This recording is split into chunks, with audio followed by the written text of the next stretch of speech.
Okay, guys, we're back, and we are graphing a quadratic function. Okay, so we've been getting used to, our x squared. As you know, this is the parent function. Okay, y equals x squared. This is what we're going to be graphing on the coordinate plane. But you know the standard form of a quadratic is y equals ax squared plus bx plus c. And we're going to get into transformations eventually, but right now, for the purpose of this video, we are just graphing the parent function y equals x squared. And you know that f of x means the same thing as y, okay? So just so that you can see how this exponent here, okay, changes the shape of the function on the graph. So I'm using, and you've already written this down, okay?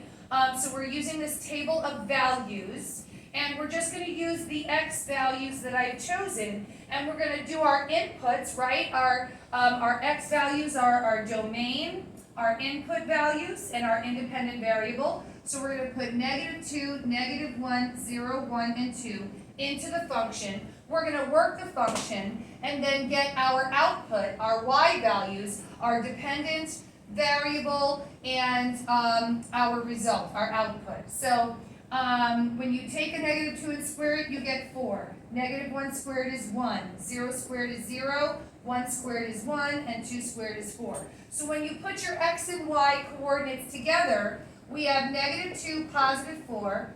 We have -1, positive 1.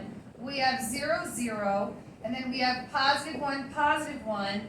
And positive 2, positive 4. So now on the graph, we're just going to plot and connect, okay, these coordinates. So here we go. Follow along as we go. So we have -2, positive 4. We have -1, positive 1, 0, 0, positive 1, positive 1, and positive 2, positive 4, and we connect the dots. And there is your quadratic. Okay? This is the parent function. Okay? This is the quadratic that all the other parabolas are compared to. Okay? And when we get into transformations, the a value does something to this, the b value and the c value does something to the shape and size and direction of the parabola, either making it wide or skinny, flipping it upside down, moving it to the right, moving it to the left, moving it up, or moving it down. But I just wanted you to see how did we get that parabola shape, okay? So that is what we call a quadratic on the graph. And you can find out a whole bunch of other things with this. We have to know things like, what is the vertex, which is right here, 0, 0. That's a minimum because it's at the very bottom of the parabola. Okay, it only has one solution because it only touches the x-axis at one point. The domain is all real numbers. The range starts at 0, 0, and it goes up, so that would be y is greater than or equal to 0. And is there anything else that I'm forgetting?